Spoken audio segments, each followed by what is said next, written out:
the world remembers for covering Ron and radioactivity, and Marie Curie. In the darkest moments, one spark can change the world. Stay, because genius is born from sacrifice. I was born in a Poland ruled by the Russian Empire, a land where learning as a girl was a quiet act of constant rebellion. The streets were watched, even our thoughts were monitored.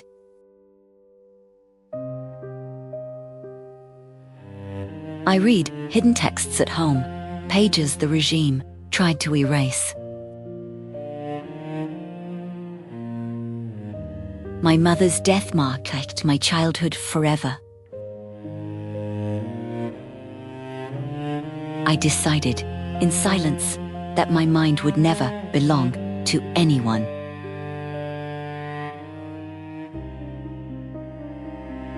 I attended secret night classes, hidden from imperial control.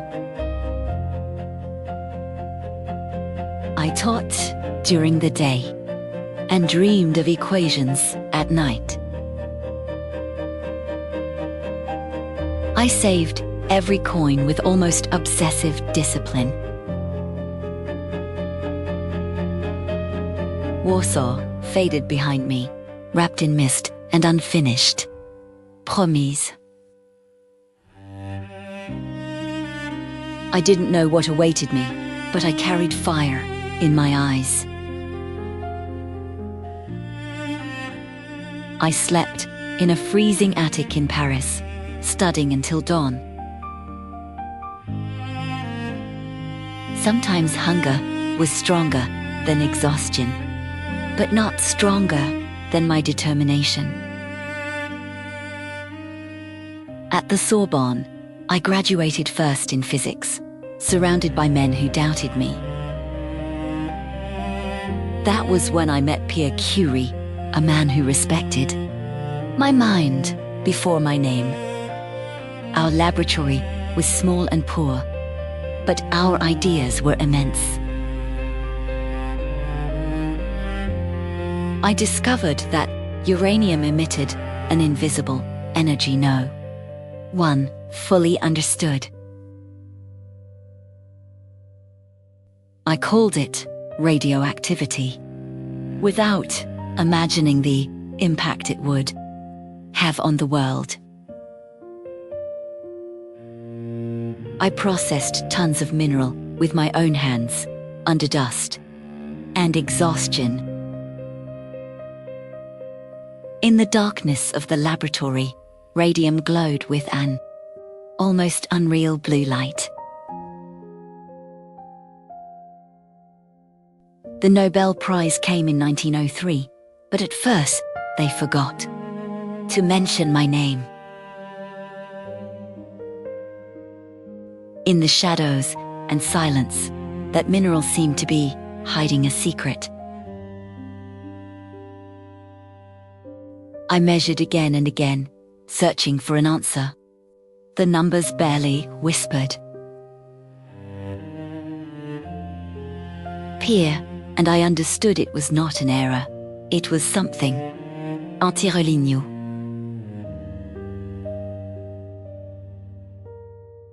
I stirred tons of material with my own hands, convinced that truth was hidden within.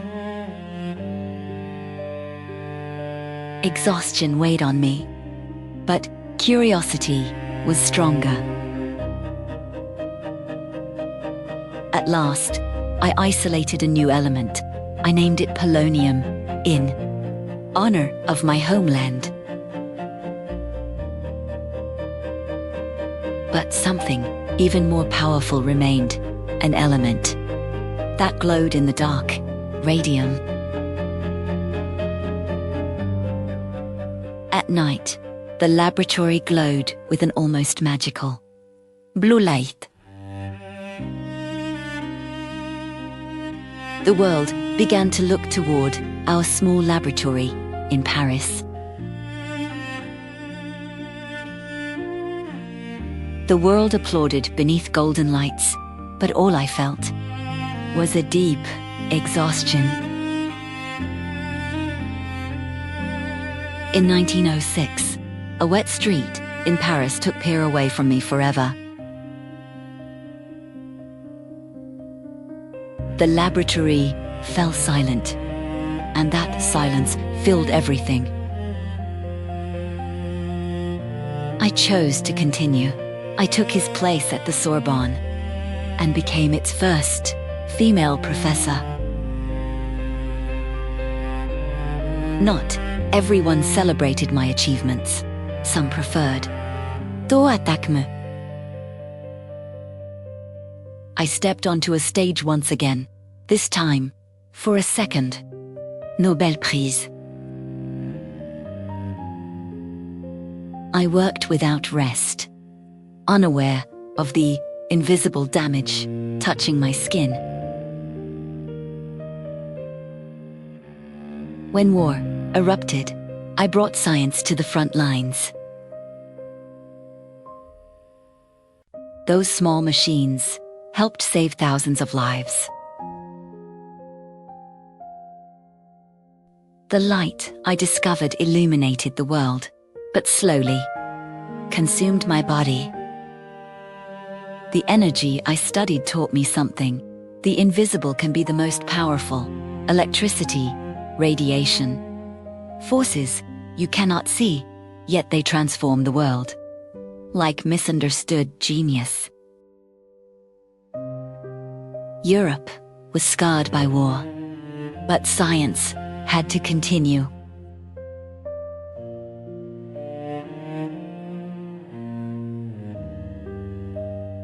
I returned to my laboratory, determined to rebuild what war had not destroyed.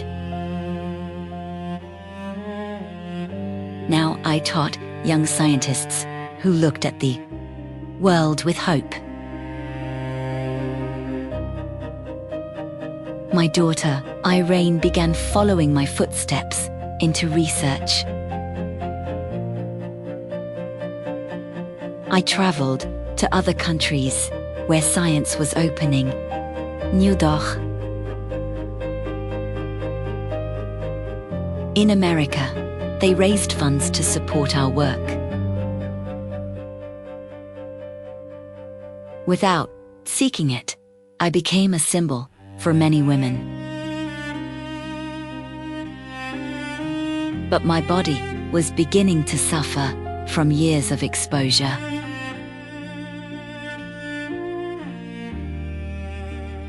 Even so, I kept working. Radium's light kept shining en sud-ouest dit premier. The exhaustion was no longer temporary. My hands bore the marks of constant work.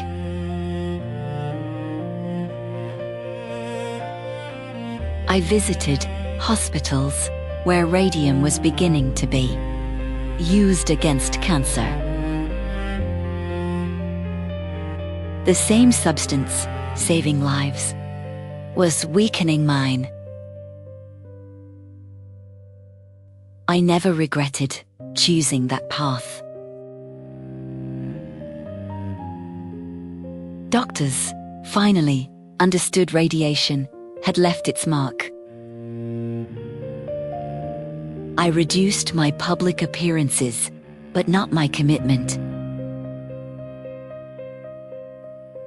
The laboratory felt silent once again.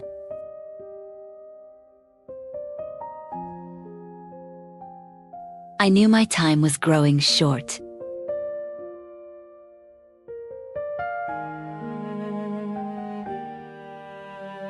My body could no longer sustain the pace of my mind.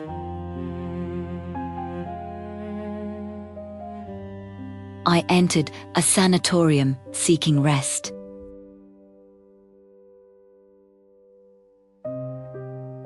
Aplastic anemia became the final name of my battle.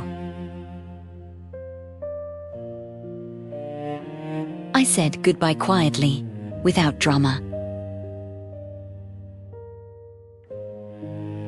My earthly story ended in 1934.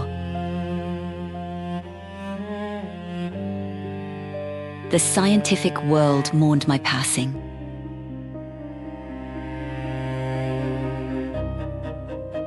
But research did not stop. My daughter continued the work we had begun. Radium continued illuminating hospitals and laboratories. I understood that science always outlives the one who discovers it. With time, my name became history.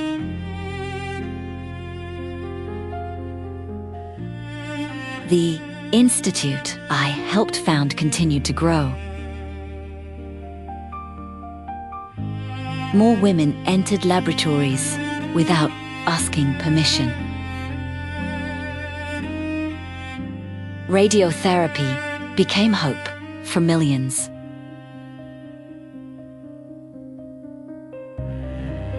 My story was told again and again.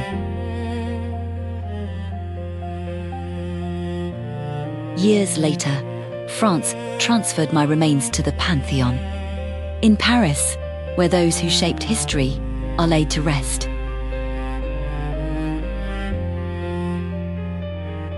Girls around the world dreamed of becoming scientists. That light never disappeared. It now lives in every mind that continues the search. Science is not only knowledge, it is service.